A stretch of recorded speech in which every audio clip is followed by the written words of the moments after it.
Morning bulletin. ఇక వార్త వివరాలకు వెళ్తే గతంలో సిద్ధాంతాలు నైతిక విలువల కోసం పనిచేసిన జర్నలిస్టులు ఉన్నారని, కానీ ఇప్పుడు విలువలు లేని జర్నలిస్టులు పుట్టుకొచ్చారని తెలంగాణ సీఎం రేవంత్ రెడ్డి సంచలన వ్యాఖ్యలు చేశారు. సమాజ మార్గదర్శకులుగా ఉండాల్సిన పాత్రికేయులు కొందరు స్వార్థపరులుగా మారడం దురదృష్టకరమన్నారు. విలువలుండే పాత్రికేయతత్వమే ప్రజాస్వామ్యంలో బలమని అన్నారు. కానీ ప్రస్తుతం కొందరు జర్నలిస్టులు కేవలం తమ స్వలాభం కోసం నిస్సంగంగా వ్యవహరిస్తున్నారని ఆగ్రహం వ్యక్తం చేశారు. ప్రజలకు నిజమైన సమాచారం అందించాల్సిన బదులు అపనిందలు, ఒత్తిడులు పెంచేలా వ్యవహరిస్తున్నారని విమర్శించారు. మీడియా స్వేచ్ఛను దుర్వినియోగం చేయకుండా బాధ్యతగా వ్యవహరించాల్సిన అవసరం ఉందన్నారు. రాష్ట్ర అభివృద్ధిలో విలువలతో కూడిన పాత్రికేయులదే కీలక పాత్ర అని ఆయన స్పష్టం చేశారు. గతంలో సిద్ధాంతపరమైన భావజాల వ్యాప్తి కోసం రాజకీయ పార్టీలు పత్రికలను పెట్టుకున్నాయి. వాళ్ళు నమ్మిన సిద్ధాంతాన్ని ప్రజలకు చేరవేసిన సిద్ధాంతాన్ని ప్రజలలో సుస్థిరపరచడానికి ఆనాడు రాజకీయ పార్టీలు ఈ పత్రికలను పెట్టుకున్నాయి. కానీ ఈరోజు వింత పోకడలు వచ్చినాయి. చేస్తున్న తప్పులను కప్పిపుచ్చుకోవడానికి, సంపాదించిన సంపదను కాపాడుకోవడానికి, వాళ్ళని ప్రశ్నిస్తున్న వాళ్ళను సమాజంలో వాళ్ళ పట్ల అసహ్యకరమైన భాషను ఉపయోగించి వాళ్ళ ప్రతిష్టను దెబ్బతీయడానికి ఇవాళ రాజకీయ పార్టీలు కొన్ని పొలిటికల్ పార్టీ ఓన్డ్ మీడియా రావడం వల్ల ఈరోజు జర్నలిస్ట్ అనే పదానికి డెఫినేషన్ ఎత్తుక్కోవాల్సిన పరిస్థితి వచ్చింది. మేము నిర్వహిస్తున్న పత్రికా సమావేశాలలో సీనియర్లు కావచ్చు, జూనియర్లు కావచ్చు, వాళ్ళు అడిగే ప్రశ్నను బట్టి వాళ్ళు జర్నలిస్టులా లేకపోతే రాజకీయ పార్టీల కార్యకర్తలు. ఆంధ్రప్రదేశ్ ముఖ్యమంత్రి చంద్రబాబు నాయుడు కడప జిల్లాలో తన పర్యటనను వినూత్నంగా సాగించారు. లబ్ధిదారుల ఇంటికి స్వయంగా వెళ్లి పింఛన్లు అందజేసి ప్రజలతో నేరుగా మమేకమయ్యారు. అనంతరం జమ్మలమడుగులో జరిగిన ప్రజావేదిక సభలో పాల్గొనడానికి హెలీప్యాడ్ నుంచి ఆటోలో ప్రయాణించి అందరి దృష్టిని ఆకర్షించారు. సాధారణ ప్రజలతో కలిసి ఉంటామన్న సంకల్పాన్ని ఈ చర్య ద్వారా చాటి చెప్పారు. పింఛన్ పంపిణీ కార్యక్రమాన్ని పారదర్శకంగా నిర్వహిస్తూ ప్రతి లబ్ధిదారుడికి న్యాయం జరుగుతుందన్న విశ్వాసాన్ని కలిగించారు. సీఎం ఆటో ప్రయాణం చూసిన ప్రజలు ఆశ్చర్యంతో పాటు ఆనందం వ్యక్తం చేశారు.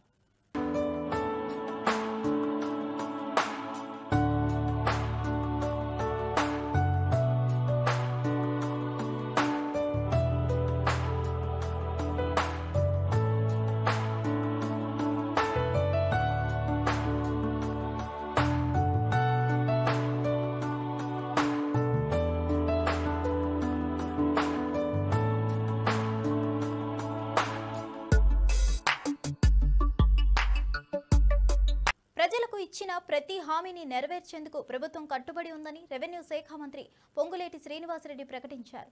సంక్షేమమే ప్రభుత్వ ప్రధాన లక్ష్యమని, అన్ని వర్గాలకు మేలు కలిగే విధంగా పథకాలను అమలు చేస్తున్నామని తెలిపారు. ప్రజల అవసరాలను గుర్తించి వారికి అవసరమైన సహాయం అందించే దిశగా చర్యలు చేపట్టామని పేర్కొన్నారు. ఆదివాసీలు, రైతులు, వృద్ధులు, మహిళలు, నిరుద్యోగులకు కేంద్రంగా పథకాలు రూపుదిద్దుకుంటున్నాయని చెప్పారు. ముఖ్యమంత్రి రేవంత్ రెడ్డి మార్గదర్శనంలో పాలన ముందుకెళ్తుందన్నారు. తాము ఇచ్చిన హామీలన్నింటినీ సమయ పాలనంగా అమలు చేస్తామని, ప్రజలు ప్రభుత్వంపై నమ్మకంతో ముందుకు సాగాలన్నారు. ఉక్కుపాదంతో ఆనాడు 10 సంవత్సరాలు వాళ్ళు తొక్కి దాన్ని ఎలా ఇబ్బంది, ఒక్క ఆర్థికంగానే కాదు ఫిజికల్ గా మెంటల్ గా ఆ వ్యవస్థని చిన్నాభిన్నం చేసింది ముమ్మాటికి నిజం. కానీ ఈ 19 నెలల్లో ఈ ఇందిరమ్మ ప్రభుత్వం వచ్చిన తర్వాత పేదోడి పక్షపాతంగా వాట్ బెస్ట్ ఈనాటి ఉన్న ఆర్థిక పరిస్థితులను బట్టి ఎక్కడ అభివృద్ధిని తగ్గనీయకుండా సంక్షేమ కార్యక్రమాలు పేదవాడికి, అది ఇళ్లు కావచ్చు, ఇళ్ల స్థలం కావచ్చు, రైతులకు భరోసా కావచ్చు, నిరుద్యోగ యువతకి ఒక పూర్తి మద్దతు ఇస్తూ వారికి ఇచ్చిన మాట ప్రకారం వారికి చేసే కార్యక్రమాలు కావచ్చు, మహిళలకు చేసే కార్యక్రమాలు కావచ్చు, సంక్షేమ కార్యక్రమాలు రాష్ట్ర ప్రభుత్వం ఈ రోజున్న ఆర్థిక పరిస్థితులు సహకరించకపోయినా ఏదైనా పట్టుదలతో దాన్ని ఎక్కడా తగ్గించొద్దని, గత ప్రభుత్వంలో ఏదైనా వాళ్ళు మంచి చేసిన 1-2 కార్యక్రమాలున్నా ఆ మంచి వాటిని ఎక్కడా కూడా కట్ చేయకుండా వాటిని ఇస్తూనే కమ్యూనిస్టు సోదరులు కోరుకునే పరిపాలన కాంగ్రెస్ ప్రభుత్వం ఈనాడు ఇస్తుంది అన్నది ప్రత్యక్షంగా ఈనాడు ఈ 19 నెలలలో మీరు చూశారు. ఒక్క ఇవ్వటమే కాదు, పత్రికా స్వేచ్ఛను కూడా మాకిష్టం లేని పత్రికలు కూడా ఏదైతే పింక్ కలర్ లో బ్యానర్ ఐటమ్స్ ప్రతిరోజు మంచి కార్యక్రమాన్ని వక్రీకరించి నోటికి పట్టరాని పదజాలాలతో రాజీవ్ గాంధీ చట్టాన్ని అతిక్రమించి 10 మంది ఎమ్మెల్యేలను చేర్చుకున్న రేవంత్ రెడ్డి సర్కార్పై సుప్రీంకోర్టు తప్పుపడిందని నేపథ్యంలో ఎమ్మెల్సీ తక్కెళ్లపల్లి రవీందర్రావు తీవ్ర వ్యాఖ్యలు చేశారు. ఫిరాయింపులు రాజ్యాంగ విరుద్ధమని, అలా చేసిన ఎమ్మెల్యేలకు కనీసం సిగ్గు లజ్జ ఉన్నా రాజీనామా చేయాలన్నారు. సుప్రీంకోర్టు స్పష్టం చేసినప్పటికీ ఇంకా పదవుల్లో ఉండాలనుకోవడం అర్థం కావడం లేదన్నారు. ప్రజలు అసహ్యం పడుతున్న పదవులకు అంటుకొని ఉండే ఈ తీరు ప్రజాస్వామ్యాన్ని అపహాస్యం చేస్తుందన్నారు. రాజీవ్ గాంధీ రాజ్యాంగానికి ఇచ్చిన గౌరవాన్ని మర్చిపోయి ఆయనే తేవించిన చట్టాన్ని పక్కన పెట్టినట్టయిందని మండిపడ్డారు. ఇట్లాంటి నీచులకి ఓట్లే ఇవ్వకండి, ఇట్లాంటి నీచుల్ని అసెంబ్లీ గేట్ కూడా దాటనివ్వద్దని అనేకమైన పరుష పదజాలంతో ఏవ్య భరితంగా చాలా ఆవేశపూరితంగా నీతివంతుల్లాగా ప్రజలకు చెప్పావు కదా, ఎన్నికల సమయంలో వేదికల మీద మాట్లాడావు కదా. ఏమైంది? బరి తెగించి చట్టాన్ని అతిక్రమించి, మీ రాజీవ్ గాంధీ గారు చేసిన చట్టాన్ని అతిక్రమించి 10 మంది ఎమ్మెల్యేలను చేర్చుకున్నావు కదా. కోర్టు తుర్పార పట్టింది కదా. కోర్టు అంతర్గతంగా మాట్లాడిన అంశాలని మీ తలకెక్కడం లేదా, మీ నెత్తికెక్కడం లేదా? 10 నెలలు గడిచింది కదా, స్పీకర్ గారికి తీరడం లేదా నిర్ణయాలు తీసుకోవడానికని. సుప్రీంకోర్టు వ్యాఖ్యలని చీమ కుట్టినట్టుగా కూడా లేకుండా తగుదనమని ఇంకా నవ్వుతూ టీవీలలో మాట్లాడడం, చెంపపెట్టు అని ఇంకా దబాయించుకోవడం సిగ్గుమాలిన చర్య అని ఈ సందర్భంగా భారత రాష్ట్ర సమితి ప్రజల దృష్టికి తీసుకొస్తుంది. ఎంత అవమానకరం అండి! ఈ ఎమ్మెల్యేలకు కూడా బుద్ధి ఉండాలి కదా. చీయని ఒక పక్కన జనం చీగొడుతున్నారు. కాంగ్రెస్ పార్టీ మీకు ఇస్తున్న విలువ ఏంటి? ఆ పార్టీలో మీకు దక్కుతున్న గౌరవం ఏంటి? ప్రజల పార్టీ మీద గుర్తు మీద మిమ్మల్ని గెలిపిస్తే తెలంగాణ రాష్ట్రాన్ని సాధించిన నేత పార్టీలో నుంచి మీరు ఎన్నికైతే సిగ్గు లజ్జ తప్పి ఆ పార్టీలో చేరి దిక్కు దివాన లేకుండా మీ బేలతనాన్ని ప్రజలు అసహించుకుంటుంటే, అవమానపరుస్తుంటే, కోర్టు మొట్టికాయలేస్తుంటే ఇలాంటి వాళ్ళని ఎలా చేర్చుకున్నారు మీరు? వీళ్ళ పట్ల మీరు ఎందుకు నిర్ణయం తీసుకోవడం లేదని ఒక పక్కన కోర్టు అంటుంటే, ఇంకా మీరు రాజీనామా చేయకుండా ఇంకా మీరు ఆ పదవిని పట్టుకొని వేలాడడం అనేది నిజంగా ఇది ప్రజాస్వామ్య విలువలకి, ప్రజలకి ఇలాంటి నేతలు ప్రజాప్రతినిధులు ఇస్తున్న గౌరవాన్ని ఖచ్చితంగా యావత్ తెలంగాణ ఖండించాలి. యాదాద్రి థర్మల్ పవర్ ప్లాంట్లో సుమారు 1000 కోట్ల రూపాయల వ్యయంతో ఇంటిగ్రేటెడ్ టౌన్షిప్ నిర్మించినట్లు వెల్లడించారు విద్యుత్ శాఖ మంత్రి ఉత్తమ్ కుమార్ రెడ్డి. పవర్ ప్లాంట్ సిబ్బందికి అవసరమైన వసతులను కల్పించేందుకు ఈ టౌన్షిప్ ప్రణాళిక రూపొందించబడిందన్నారు. విశాలమైన నివాస సముదాయాలతో పాటు విద్య, వైద్యం, వినోదం, రవాణా వంటి అన్ని మౌలిక సదుపాయాలను ఇందులో ఏర్పాటు చేస్తామని తెలిపారు. ఈ ప్రాజెక్ట్ పూర్తయ్యాక ఉద్యోగులకు ఒకే ప్రదేశంలో నూతన జీవన ప్రమాణాలు అందుబాటులోకి వస్తాయని ఆశాభావం వ్యక్తం చేశారు. తక్కువ కాలంలో పనులు పూర్తి చేయాలని అధికారులను ఆదేశించారని తెలిపారు. యాదాద్రి పవర్ ప్లాంట్ సామర్థ్యం పెరగడంతో పాటు జీవన నాణ్యతను కూడా మెరుగుపరిచే ప్రణాళికగా దీన్ని అభివర్ణించారు. అభివృద్ధి పదంలో మరో మెట్టు ఎక్కించనున్న ప్రాజెక్టుగా ఈ టౌన్షిప్ నిలవనుందని చెప్పారు. యూనిట్ 1 800 మెగావాట్ల థర్మల్ పవర్ ప్లాంట్ ప్రారంభోత్సవం జాతికి అంకితం. ఈ కార్యక్రమంలో పాల్గొనడం ఎంతో సంతోషిస్తున్నాం. అదేవిధంగా గౌరవనీయులు ఉప ముఖ్యమంత్రి వర్యులు బట్టి విక్రమార్క గారు ఫైనాన్స్ అండ్ ఎనర్జీ మినిస్టర్గా చాలా సమర్థవంతంగా వారి విధులు నిర్వహిస్తూ మరి ఈ పవర్ విషయంలో ప్రత్యేకంగా ఈ ప్రాజెక్టులో వారి ఇనిషియేటివ్ వల్ల, వారి చొరవ వల్ల, వారి డైనమిజం వల్ల మరి ఆల్మోస్ట్ ఆగిపోయిన ఈ ప్రాజెక్ట్కి మళ్ళీ పబ్లిక్ హియరింగ్ చేయించి ఎన్వైరన్మెంటల్ క్లియరెన్స్ ఇప్పించి పనులు వేగవంతంగా చేసి మరి ఈ రోజుతో 1600 మెగావాట్లు పవర్ ప్రొడక్షన్ మొదలుపెట్టడం జరిగింది. అదేవిధంగా మరి అధికారులు ఇచ్చిన ప్రజెంటేషన్ మేరకు మరొక అక్టోబర్ నెలలో మరొక 800 మెగావాట్లు, అదేవిధంగా డిసెంబర్లో మరో 800 మెగావాట్లు, మరి 2026 జనవరి ఫిబ్రవరి వరకు ఈ మొత్తం 4000 మెగావాట్ల పవర్ ప్రొడక్షన్ రావడం, మరి అది భట్టి గారి నాయకత్వంలో మరి ఎనర్జీ డిపార్ట్మెంటు జెన్కో సమర్థవంతంగా పనిచేసినందుకు మనస్ఫూర్తిగా వారికి నా అభినందన శుభాకాంక్షలు తెలియజేస్తున్నాను. అదేవిధంగా ఒక గొప్ప విషయం ప్రకటించారు ఈరోజు. మన కాంగ్రెస్ ప్రభుత్వంలో అన్ని విషయాల్లో ఒక మానవీయ కోణంతో, ఒక మానవతా దృక్పథంతో ముందుకు పోయే మేము మరి ఈరోజు భట్టి గారిని నేను మరో విషయంలో మనస్ఫూర్తిగా అభినందిస్తున్నా. ఈ ప్రాజెక్టులకి ఇక్కడ వైటీపీఎస్ కానీ, అక్కడ హుజూర్నగర్ కాన్స్టిట్యున్సీలో పులిచింతల పవర్ ప్రాజెక్ట్ కానీ, ఎవరైతే ఈ ప్రాజెక్టుల కోసం భూములు కోల్పోయారో వారందరికీ 100% ఇదే ప్రాజెక్టులలో ఉద్యోగాలు కల్పిస్తామని చెప్పి, ఆగస్ట్ 15 లోపుగా కల్పిస్తామని చెప్పి వారు ఇచ్చిన హామీకి నేను జిల్లా మంత్రిగా రాష్ట్ర ఖజానా నింపుకోవడానికి రేవంత్ రెడ్డి ప్రభుత్వం ఊరుకో వైన్స్ పెట్టి కల్తీ మద్యం మాఫియాను పెంచి పోషిస్తుందని మాజీ మంత్రి శ్రీనివాస్ గౌడ్ తీవ్రంగా విమర్శించారు. ప్రజారోగ్యాన్ని పక్కన పెట్టి ఆదాయ వనరుల పేరుతో మద్యం విక్రయాలను పెంచడం దారుణమని వ్యాఖ్యానించారు. వైన్స్ సంఖ్యను పెంచి రాష్ట్ర ప్రజల జీవితాలతో చెలగాటం ఆడుతున్నారని మండిపడ్డారు. యువతను నాశనం చేసే ఈ విధానం బీజేపీ కాంగ్రెస్ కూటమి పాలన అసలు ఏంటనేది స్పష్టంగా చూపుతుందన్నారు. గత ప్రభుత్వాలు కనీసం నియంత్రణ చర్యలు తీసుకున్నా ఇప్పుడు మాత్రం మొత్తం వ్యవస్థను కల్తీ మద్యం మాఫియా చేతుల్లోకి వదిలేశారని ఆరోపించారు. ఆరోగ్య పరిరక్షణ కంటే ఆదాయం ప్రాధాన్యంగా చూస్తున్న నైజాన్ని ప్రజలు గమనించాలని సూచించారు. ఈరోజు రాష్ట్ర ప్రభుత్వం మాట్లాడింది ఒకటి, చేసేది ఒకటి. ఎలక్షన్లు హామీలు ఇచ్చింది ఒకటి, ఈరోజు జరుగుతున్నది ఒకటి. ఎడ్యుకేషన్ మీద దృష్టి పెట్టలేదు, హాస్పిటల్లో ఉన్నటువంటి మందులు అయిపోతున్నాయి ఎట్లా దాని మీద దృష్టి లేదు. ఈరోజు ఎక్సైజ్ పాలసీ రోజుకో పేపర్లో ఒకటి కనిపిస్తూ ఉంది. హైదరాబాద్లో రామంతపురంలో కల్తీ మద్యం, గ్రేటర్ హైదరాబాద్కు మరింత కిక్, అంటే గలీకో దుకాణం పెడదామని. ఇక పల్లెటూరుకు ఒక వైన్స్, ప్రతి పల్లెటూరులో ఒక వైన్స్ అని, దానికి సీరియల్ వస్తూ ఇప్పుడు వాళ్ళకి ఒకటి ఏమైందంటే హైదరాబాద్లో ఒక కల్తీ కళ్ళు. మద్య నిషేధం చేస్తామని అన్నారు, బెల్ట్ షాపులు బంద్ చేయాలని చెప్పి అన్నారు. మీరు చెప్పింది ఏంది, చేస్తున్నది ఒక్క బెల్ట్ షాప్ అని మీరు బంద్ చేసిందా? మరి ఇంకా టెట్రా ప్యాక్లు వస్తున్నాయి. టెట్రా ప్యాక్స్ చిన్న జేబుల 60 ml 90 ml వాళ్ళు చిన్న జేబులు వేసుకొని పోవచ్చు అంతే.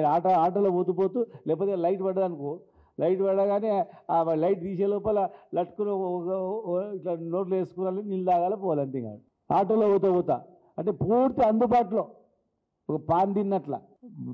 బయట ఓటోలకు ఎంత ఇబ్బంది అవుతుంది. టెట్రా ప్యాకులు తెస్తున్న వాస్తవమా కాదా? కొత్త కంపెనీలను ఆహ్వానించారు, ఇప్పుడు రెడీ ఉన్నాయి, ఆల్రెడీ టెండర్స్ కాల్ఫర్ చేసారు. ఏవో పేర్లు, కొత్త పేర్లు, బొంబి బీర్లు, బిర్యానీ బీర్లు, బంబం బీర్లు, ఒకటి కొంటే 2 ఫ్రీ, ఇలాంటివి. అందుకే ఈరోజు నేను చెప్తా ఉన్నాం, ఇదంతా లిక్కర్ మాఫియా, లిక్కర్ సిండికేట్ చేస్తున్నటువంటి కుట్ర. ఇది పైసలు దోచుకోవడానికి, పైసలు మొత్తం చేసుకోవడానికి, 2 రకాల దోపిడీ చేయడానికి. అఫీషియల్గా ఇన్కమ్ వస్తుంది, ప్లస్ కంపెనీల నుంచి కూడా డబ్బులు వస్తాయి. దీన్ని రుచి మరిగి ఇక దీన్ని ఇంకా ఎక్కువ చేస్తే బాగుంటుంది, ఇంకా ఎక్కువ డబ్బులు వస్తాయనేటువంటి ఆశతోనే ఈ టెట్రా ప్యాకులు, కొత్త కంపెనీలు, ఊరుకు దుకాణము, హైదరాబాద్లో దుకాణాలు బంద్, ఇంకా షాపులు ఉంచడం అనేది. కల్తీ పేరు చెప్పి నిషేధిస్తామంటే దానికి ఒప్పుకోం. చెట్లు లేకపోతే అలాట్మెంట్ చేయండి. సిటీకి దగ్గర 1/2 an hour జర్నీలో అనేక రకాల లక్షల చెట్లు ఉన్నాయి. కల్లకుర్తి, ఆమన్గల్లు, చౌటుప్పలు, భువనగిరి చాలా ఉన్నాయి. మీరు హోంమంత్రి పదవి నుంచి అనితను తప్పిస్తారన్న భయంతోనే ఆమె మాట్లాడుతున్నట్లు కనిపిస్తుందని మాజీ మంత్రి అంబటి రాంబాబు తీవ్రంగా విమర్శించారు. మాజీ సీఎం జగన్ కుటుంబ విషయాలపై మాట్లాడే హక్కు అనితకు ఎక్కడి నుండి వచ్చిందని ప్రశ్నించారు. మీ పుట్ట పూర్వత్రాల గురించి మాకు తెలియదా అని అనుకుంటున్నారా? మేము మాట్లాడితే అది ఎక్కడి దాకా వెళ్తుందో తెలుసుకోండి అని గట్టిగా హెచ్చరించారు. రాజకీయాల్లో పరస్పర గౌరవం ఉండాలని, కుటుంబ అంశాలను రాజకీయం చేయడం సరికాదన్నారు. అనిత అనవసరంగా వ్యక్తిగత వ్యాఖ్యలతో వేదికలను దుర్వినియోగం చేస్తున్నారని ఆగ్రహం వ్యక్తం చేశారు. అసెంబ్లీలో చర్చలు ఆచరణాత్మకంగా ఉండాలంటే మినిమం పరస్పర గౌరవం అవసరమన్నారు. మరి నువ్వు చేసిన దీనివల్ల, నువ్వు చెప్పే సోకాల్డ్ మేజర్ పెద్ద బ్రాండ్స్ అన్ని వచ్చినందువల్ల రెవెన్యూ 30-40% పెరిగిండాల. మరి ఎందుకు నార్మల్ గ్రోతే ఉంది, 10% ఉంది. మా హయాంలో డిస్కరేజ్ చేశాము, వాల్యూమ్స్ తగ్గినాయి, రెవెన్యూ పెరిగింది ట్యాక్సుల వల్ల, క్లియర్ కనపడుతుంది. నీ హయాంలో వాల్యూమ్స్ ఇబ్బడిముబ్బడిగా పెంచినావు, రెవెన్యూ పెరగాలి అనుకున్నట్టు. షాపులు కింది వరకు తీసుకెళ్ళావు, ఇండ్లలో పెట్టండి ఒకటే. ఇప్పుడు డోర్ డెలివరీ కూడా అంటున్నారు మీ స్విగ్గీలో ఇట్లా వాటి ద్వారా. ఊర్లలో అయితే డోర్ డెలివరీ చేస్తున్నారు అంటున్నారు. ఈ స్కామ్ ఉంది మేము ఇది చేస్తాం అది చేస్తాం అన్నప్పుడు ఎన్నికలు అయిపోయి అతను అరెస్ట్ అయింది 90 రోజుల ముందు. అన్ని రోజులు అక్కడే పెట్టుకొని కూర్చుంటాడా? 11 కోట్లు ఇది చేయడం అది పెద్ద కష్టమా? అది ఉన్నట్టుండి 3 నెలల ముందు వాళ్ళ ఇళ్లలోనే రైడ్స్ జరిగాయి. ఆ రోజు ఎందుకు దొరకలే? ఈ రోజే సడన్గా ఎట్లా దొరికింది? ఇవన్నీ క్వశ్చన్లు వస్తాయి. అంటే ఆ రోజు పేపర్ చదివేవాడికి అంతకంటే లోతుగా ఆలోచించాడు. అమ్మాయి 11 కోట్లు దొరికింది, ఓహో ఇక్కడ ఏదో ఉందని అనుకోవాలి. ఇంకోడు ఎన్నికల సమయంలో దొరికిందని ఆ రోజే అతను క్లెయిమ్ చేశాడు. ఆ రోజే ఒక పెద్ద మనిషి ఎవరో ఇది నాదన్నాడు. కొన్ని ఈ రోజు కాదు, ఇప్పుడంటే స్కామ్ అంటున్నారు, లింక్ చెవిరెడ్డి భాస్కర్కి లింక్ చేస్తున్నారు. ఆ రోజు తెలియదు. మరి ఆ రోజు నుంచే అతను అప్పుడే కోర్టులో వేశాడు. ఈ రోజు నువ్వు ఉన్నట్టుని తెచ్చి రెండింటిని కలిపి ఇది ఎలక్షన్లు అంటున్నావు. మిథున్ రెడ్డికి సంబంధించినంత వరకు నా దగ్గర లేవు, చూశాను కానీ అతను కావాలంటే రిలీజ్ చేస్తాడు. మా ఎంపీ లోక్సభలో మా పార్టీ నాయకుడు మిథున్ రెడ్డి వాళ్ళ కంపెనీకి సంబంధించి ఒక పర్టికులర్ కంపెనీ నుంచి వర్క్ కోసం అడ్వాన్స్ వచ్చింది. వర్క్ అలొకేషన్ కాలా, ఇవ్వలేకపోయారు సబ్ కాంట్రాక్టు, మళ్ళీ వెనక్కి వెళ్ళింది. ఎప్పుడు ఇది 19, 20, 21 ఎప్పుడో ఆ మధ్య, అప్పుడు కోవిడ్ టైం అనుకుంటా. కోవిడ్ టైంలో మరి ఆ రోజు మిథున్ రెడ్డి కలగా నింటాడా? అప్పుడే ట్రాన్సాక్షన్ ఓహో ఫ్యూచర్లో చంద్రబాబు నాయుడు వస్తారు. ముస్లిమేతర బీసీల ప్రాతినిధ్యం గత ప్రభుత్వంలో 52% ఉండగా ప్రస్తుత సీఎం రేవంత్ రెడ్డి దాన్ని 46%కి తగ్గించారని మండిపడ్డారు. ఎమ్మెల్సీ దాసోజు శ్రవణ్ కుమార్ కులగణన సర్వే రిపోర్టును దాచిపెట్టడం ఏంటని ప్రశ్నించారు. ఢిల్లీలో డ్రామాలు చేస్తూ బీసీ హక్కులను కాలరాస్తూ రేవంత్ చరిత్రలో బీసీ ద్రోహిగా నిలిచిపోతారని హెచ్చరించారు. బీసీలకు న్యాయం చేయాల్సిన బాధ్యత ఉన్న సీఎంగా వారి ప్రాతినిధ్యాన్ని తగ్గించడం తీవ్రంగా తీసుకోవాల్సిన అంశమన్నారు. సర్వే ఫలితాలను బయటపెట్టి బీసీలకు తగిన హక్కులు కల్పించాలని డిమాండ్ చేశారు. ఢిల్లీలో మాటలు, రాష్ట్రంలో తప్పుడు చర్యలు అంటే అది బీసీలను మోసం చేసినట్లేనని ధ్వజమెత్తారు. మీడియా మిత్రులారా, అట్లే ఉంటుందా? ప్రభుత్వం నడిపే పద్ధతి అదేనా? ఒక బిల్లు పోయిన తర్వాత, ఒక కీలకమైన బిల్లు, కోట్ల మంది ప్రజలు ఎదురు చూసే బిల్లు, దాని పట్ల ఒక లీగల్ క్వైరీ వచ్చినా, లేకపోతే రిజెక్ట్ చేసినా, లేకపోతే ఇంకేదైనా సమాధానం కావాలని చెప్పి అడిగిన తర్వాత, don't you think it is a customary, it's an obligation and part of the chief minister to communicate the people of Telangana? ప్రజల బిల్లు కదా అది. నువ్వు ప్రజల బిల్లును ప్రజలకు చెప్పకుండా పంపినా అని చెప్పని బుల్డోజ్ చేసి పడేసి, వాళ్ళని ఏదో చిట్ చాట్ చేసి పడేసి, వాళ్లకు చెక్కలుగులు పెట్టి పంపిస్తే ఇది ఎక్కడ ముచ్చట? ఇది మోసం, దగా. నేను మళ్ళీ చెప్తా ఉన్నాను, 160 కోట్ల రూపాయలు పెట్టి నువ్వు కాస్ట్ సర్వే రిపోర్ట్ చేసినావు, ఫైన్. ఇంతమంది సోదరులు చెప్పిండ్రు ఆ రిపోర్ట్ చేసిన పద్ధతి తప్పు అని చెప్పని. ప్లానింగ్ కమిషన్ ద్వారా కాదు, డెడికేటెడ్ ఇండిపెండెంట్ కమిషన్ ద్వారా, నిరంజన్ గారి ద్వారా జరిపించాల్సి ఉండే అని చెప్పని చెప్పిండ్రు.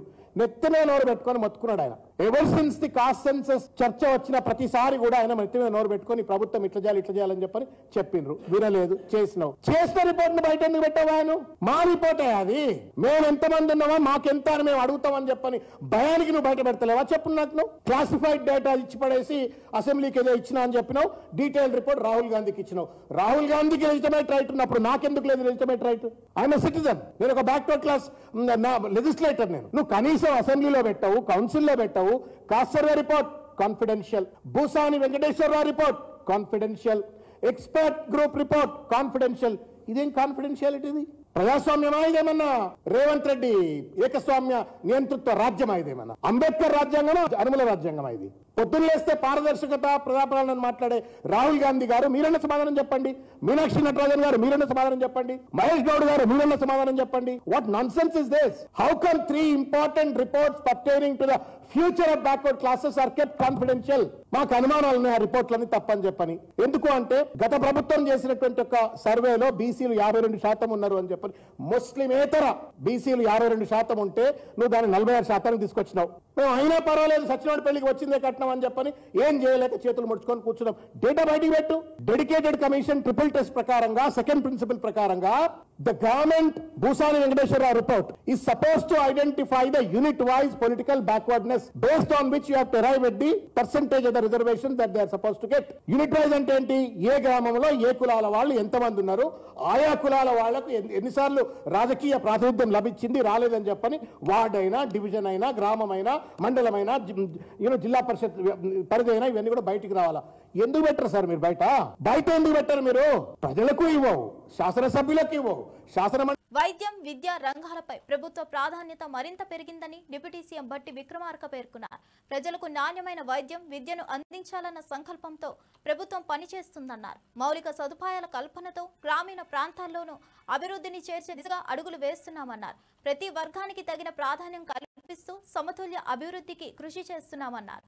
హాస్పిటళ్లు, స్కూళ్లు, రోడ్లు మంచినీరు వంటి సదుపాయాలపై ప్రభుత్వం దృష్టి సారించిందని తెలిపారు. సామాన్యుల అవసరాలే తమకు మార్గదర్శకమని వాటిని తీర్చడంలో రాజీ పడేది లేదన్నారు. యాదాద్రి పవర్ ప్రాజెక్టులో పనిచేయడం అక్కడ పోవటం వల్ల అన్ని వసతులు మా అందరికీ ఉంటాయనేటువంటి భావం కల్పించే విధంగా మేము అన్ని కార్యక్రమాలు ఏర్పాటు చేస్తాం. మీకు best of the best school మీ పిల్లలకి ఇక్కడ ఇంటర్నేషనల్ స్టాండర్డ్స్లో best of the best school మీ పిల్లలతో పాటు ఈ పరిసర ప్రాంతాల్లో ఈ ప్రాజెక్టును పెట్టుకోవడానికి సహకరించినటువంటి ఈ ప్రాంత ప్రజలకు కూడా best of the best education ఈ ప్రాజెక్ట్ రావటం వల్ల మాకు వచ్చిందనేటువంటి భావం వాళ్ళకు కూడా కలిగేటట్టుగా ఈ కార్యక్రమాన్ని ఇక్కడ ఏర్పాటు చేసి ఒక ఇంటర్నేషనల్ స్టాండర్డ్లో ఇంటర్నేషనల్ యంగ్ ఇండియా ఇంటర్నేషనల్ స్కూల్ని ఈ ప్రాంతంలో ఇక్కడ పెట్టబోతా ఉన్నాం. అట్లాగే ఈ ప్రాంతంలో ఉన్నటువంటి ప్రజలందరూ కూడా వైద్యం అందుబాటులోకి వచ్చేటట్టుగా పెద్ద ఎత్తున అంబులెన్సెస్ కానీ మిగతా ఫెసిలిటీస్ కానీ పెద్ద హాస్పిటల్ కట్టి ఇక్కడ కేవలం దీంట్లో పనిచేస్తున్నటువంటి వాళ్ళకే కాకుండా ఈ చుట్టుపక్కల ప్రాంత ప్రజలందరూ కూడా ఈ హాస్పిటల్ని అందుబాటులో తీసుకొస్తే వాళ్ళందరూ కూడా వైద్య సౌకర్యాలు అందుకునే అవకాశాన్ని కల్పిస్తున్నాం. అట్లాగే ఇక్కడ పనిచేసేటువంటి సిబ్బంది మొత్తానికి కూడా మంచి క్వార్టర్స్ ఇక్కడే స్థానికంగా ఉండటానికి కావాల్సిన విధంగా ఆ క్వార్టర్స్ సంబంధించి ఈరోజు భూమి పూజ చేసి ఫౌండేషన్ స్టోన్ వేసాం. సో ఇక్కడ పనిచేసే సిబ్బందికి ఈ పరిసరాల ప్రాంతాల్లో ఉన్నటువంటి ప్రజలకి ఈ ప్రాజెక్టు ఇక్కడ పెట్టడం వల్ల ఇబ్బంది లేకుండా వాళ్ళకి మేలు జరిగిందనే విధంగా కావాల్సినటువంటి ఇన్ఫ్రాస్ట్రక్చర్ మొత్తాన్ని ఒక ప్లాన్డ్గా స్థానిక మంత్రులు అందరూ అడిగిన దానిపైన వాళ్ళు చెప్పిన ప్రజల ఆలోచనలన్నీ వాళ్ళు చెప్పిన దాన్ని పరిగణలో తీసుకొని వాటన్నిటిని కూడా ఒక యాక్షన్ ప్లాన్ తయారు చేసి చేసుకుంటూ ముందుకు పోతా ఉన్నాం. అట్లాగే ఇక్కడ నుంచి ట్రాన్స్పోర్టేషన్ పెరుగుతుంది అనేటువంటి భావంతో చుట్టుపక్కల ఉన్న గ్రామాలకి పొల్యూషన్ నుంచి యాష్ ట్రాన్స్పోర్టేషన్ జరిగేటప్పుడు రోడ్లు దెబ్బతినకుండా ఉండాలని ఒక సీసీ రోడ్డు కావాలనంటే ఆ సీసీ రోడ్డును కూడా శాంక్షన్ చేసి దానికి పనులు కూడా మొదలైనాయి. సో ఈ పరిసర ప్రాంతాల్లో ఇన్ఫ్రాస్ట్రక్చర్ అంతా ఒక ఫ్యాక్టరీ పెట్టడమే కాకుండా చుట్టుపక్కల ఇన్ఫ్రాస్ట్రక్చర్ కూడా పెద్ద ఎత్తున అమలు చేస్తూ ఉన్నాం. ఒక ఫ్యాక్టరీ వస్తే మిగతా వాళ్ళందరికీ కూడా మేలు జరగాలనేది ఈ రాష్ట్ర ప్రభుత్వం యొక్క ఆలోచన. దానికోసం ఈ కార్యక్రమాలను చేస్తూ ముందుకు పోతున్నాం. ఈరోజు రెండో యూనిట్ అంటే వాళ్ళు మేము గతంలో యూనిట్ 2ని డెడికేట్ చేశాం. ఇప్పుడు యూనిట్ 1 అంటే 2 యూనిట్లు స్టేజ్ 1లో ఉన్నటువంటి వాటిని కంప్లీట్ చేశాం. రాబోయే మిగతా 3 యూనిట్లు కూడా స్టేజ్ 2లో ఉన్న వాటిని కూడా ఈ సంవత్సరమే డిసెంబర్ లోపల కంప్లీట్ చేయబోతున్నాం. ఆ టార్గెట్ ప్రకారమే ముందుకు పోతా ఉన్నాం. దీంట్లో మేము ఫిక్స్ చేసుకున్న క్యాలెండర్ ప్రకారం సక్సెస్ అవుతూ ముందుకు పోతున్నాం కాబట్టి భారం లేకుండా ముందుకు తీసుకొని పోతున్నాం. I wish all the best to the employees who are all working here. Srisailam Mallanna స్వామివారి హుండీ నగదు దొంగలించిన కేసులో కాంట్రాక్ట్ పరిచారకుడు విద్యాధర్ను పోలీసులు అరెస్ట్ చేశారు. హుండీలో నగదు దాచే సమయంలో 12 సార్లు చోరీ చేసినట్టు గుర్తించారు. మొత్తం 3.79 లక్షల హుండీ నగదును దొంగలించిన విద్యాధర్ ఆ సొమ్ముతో రాయల్ ఎన్ఫీల్డ్ బైక్ కొనుగోలు చేసి జల్సాలు చేశాడని శ్రీశైలం సీఐ వెల్లడించారు. పోలీసులు నిందితుడి వద్ద నుంచి 1.24 లక్షల నగదు రాయల్ ఎన్ఫీల్డ్ బైక్ ను స్వాధీనం చేసుకున్నారు.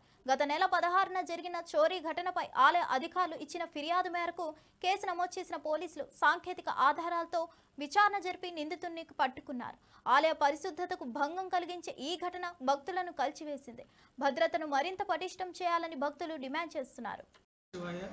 ఈ నెల అనగా 16/7/2025న శ్రీ బ్రహ్మరంభ మల్లికార్జున స్వామి వారి దేవస్థానంలో మల్లికార్జున స్వామి ఆలయంలో హుండీలో దొంగతనం జరిగిందని చెప్పేసి దేవస్థానం సిఎస్ గారికి ఫిర్యాదు మేరకు కేసు నమోదు చేయడం జరిగింది.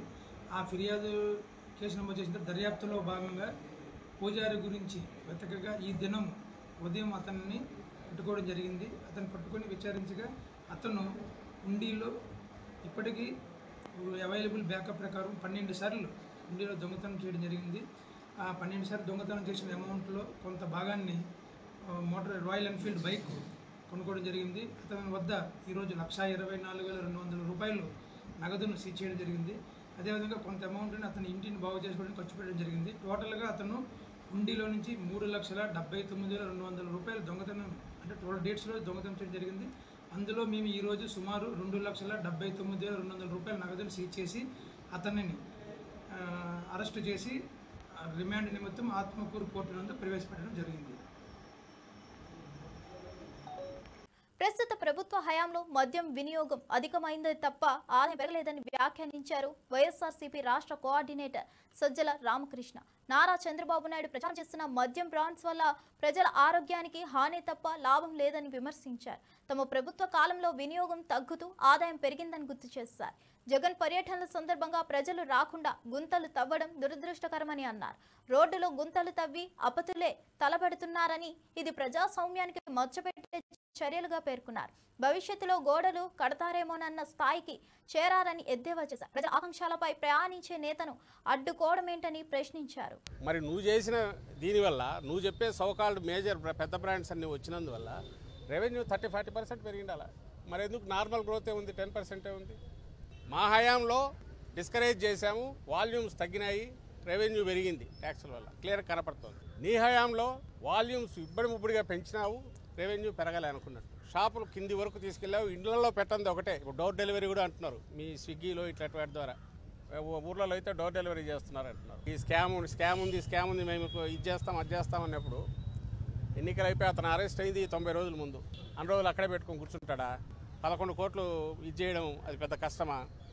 అది ఉండేటువంటి మైనంపల్లి అనుచరులు సోషల్ మీడియాలో మహిళలపై అభ్యంతరకర పోస్టులు పెడుతున్నారని ఆరోపిస్తూ మల్కాజ్గిరి నియోజకవర్గానికి చెందిన బీఆర్ఎస్ మహిళా కార్పొరేటర్లు మానవ హక్కుల కమిషన్ను ఆశ్రయించారు. తమపై దాడులు జరిగిన ఆల్వాల్ పోలీస్ స్టేషన్లో ఫిర్యాదు చేసిన స్పందన లేకపోవడం పట్ల తీవ్ర ఆవేదన వ్యక్తం చేశారు. కాంగ్రెస్ పార్టీకి చెందిన మైనంపల్లి అనుచరులు రాజకీయ పరంగా కక్షగట్టుకొని సోషల్ మీడియాలో దుష్ప్రచారం చేస్తున్నారని పేర్కొన్నారు. ముఖ్యంగా మహిళలను కించపరిచేలా వీడియోలు, పోస్టులు పెడుతున్నారని వివరించారు. మల్కాజ్గిరి గౌతమ్ నగర్ డివిజన్ కార్పొరేటర్ సునీత యాదవ్ ఆధ్వర్యంలో కమిషన్ను కలిసి ఫిర్యాదు చేశారు. ఈ కార్యక్రమంలో ఆల్వాల్ డివిజన్ కార్పొరేటర్ శాంతి శ్రీనివాసరెడ్డి, వెంకటాపురం డివిజన్ కార్పొరేటర్ సబితా కిషోర్, ఇతర బీఆర్ఎస్ నేతలు పాల్గొన్నారు. మమ్మల్ని పరామర్శించడానికి రావడం జరిగింది. పరామర్శించే సందర్భంలో చేసిన వీడియోలు అవి అసభ్యకరంగా ఇన్స్టాలలో పోస్ట్ చేస్తూ వాటిని మమ్మల్ని లేడీస్ అని చూడకుండా అవమానించడం జరుగుతుంది. మేము వాళ్ళని ఒకటే ప్రశ్నిస్తున్నాము, వాళ్ళకి అక్క చెల్లెలు లేదా, తల్లి లేదా, మాలాంటి తల్లి లేదా అని చెప్పేసి కూడా ప్రశ్నిస్తున్నాము. అంతేకాదు ఇన్స్టాల్లో వేల మంది కూడా వీటి షేర్ చేయడం జరుగుతుంది. వాళ్ళు ఏదైనా సమాజానికి ఉపయోగపడేటివి షేర్ చేస్తే బాగుంటది, కానీ ఇట్లాంటివి ఖండించాలి కానీ షేర్ చేస్తున్నారు. దీని మీద ఎట్లాగైనా మేము మా అల్వాల్లో కూడా కంప్లైంట్ ఇవ్వడం జరిగింది, కానీ వాళ్ళు ఎటువంటి కూడా వాళ్ళు న్యాయం చేయట్లేరు మాకు. అందుకోసమే మానవ హక్కుల కమిషన్ కి రావడం జరిగింది. వాళ్ళ పైన కూడా చర్యలు తీసుకోవాలని చెప్పేసి మేము ఇక్కడ చెప్పడం జరిగింది. అంతేకాదు ఇప్పుడు మేము ఉమెన్ కమిషన్ దగ్గరికి కూడా వెళ్తున్నాము. ఇది కూడా మాకు ఇక్కడ కూడా న్యాయం జరగకపోతే కాంగ్రెస్ పార్టీ ఇన్ఛార్జ్ అయిన మీనాక్షి నటరాజన్ గారిని కూడా యాజ్ ఏ మహిళగా ఆమెను కూడా కలిసి మేము మా బాధని చెప్పుకుంటామని చెప్పేసి కూడా తెలియజేస్తున్నాం. 10 ఏళ్ల పాలనలో కేసీఆర్ విచ్చలవిడిగా అప్పులు చేసి రాష్ట్రాన్ని ఆర్థిక సంక్షోభంలోకి నెట్టారని టీపీసీసీ వర్కింగ్ ప్రెసిడెంట్ బొమ్మ మహేష్ కుమార్ గౌడ్ విమర్శించారు. బీఆర్ఎస్ హయాంలో జరిగిన దుర్వినియోగం, కుంభకోణాల మూలంగా రాష్ట్ర భవిష్యత్తే దెబ్బతిందని ఆవేదన వ్యక్తం చేశారు. ఇప్పటికే ప్రజలు బీఆర్ఎస్ ను తిరస్కరించారని, సోనియా గాంధీ ఇచ్చిన వాగ్దానంపై ప్రజల్లో ఇప్పటికీ గాఢమైన విశ్వాసం ఉందన్నారు. రాజీవ్ అయాస్, ఇంద్రమ్మ ఇల్లు వంటి పథకాలు ప్రజల గుండెల్లో నిలిచిపోయాయని తెలిపారు. మరోసారి కాంగ్రెస్ పార్టీ అధికారంలోకి వస్తే ఆ భరోసా కార్యరూపం దాల్చుతుందని స్పష్టం చేశారు.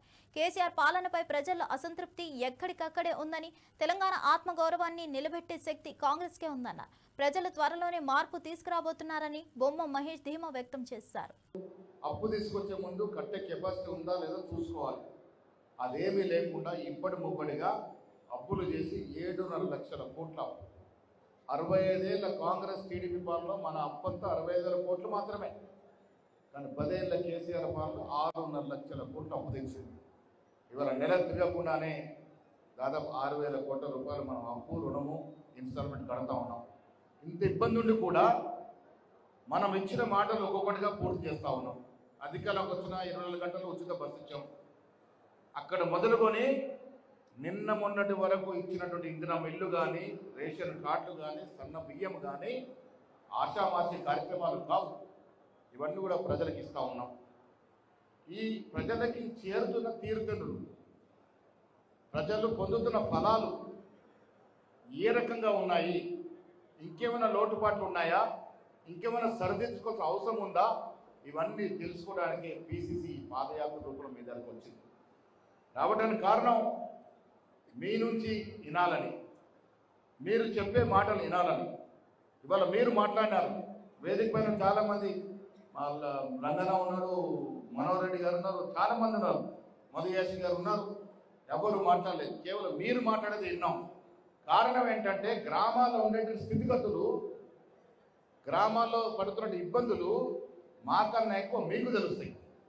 ప్రజలు ఏం కోరుకుంటున్నారు, ప్రజలు ఈ ప్రభుత్వం మీద ఏం మాట్లాడుకుంటున్నారు, ఎంతవరకు సంతోషంగా ఉన్నారు, ఎంతవరకు లోటుపాట్లు ఉన్నాయి, ఇంకేమైనా ఇబ్బందులు ఉన్నాయా, ఇవన్నీ కూడా మాకన్నా ఎక్కువ మీకు తెలుస్తాయి. కాబట్టి మీ ద్వారా వాటిని తెలుసుకోవాలనే ఉద్దేశంతో ఇవన్నీ ఈనాటి విశేషాలు. మరో బులెటిన్తో మళ్ళీ కలుద్దాం.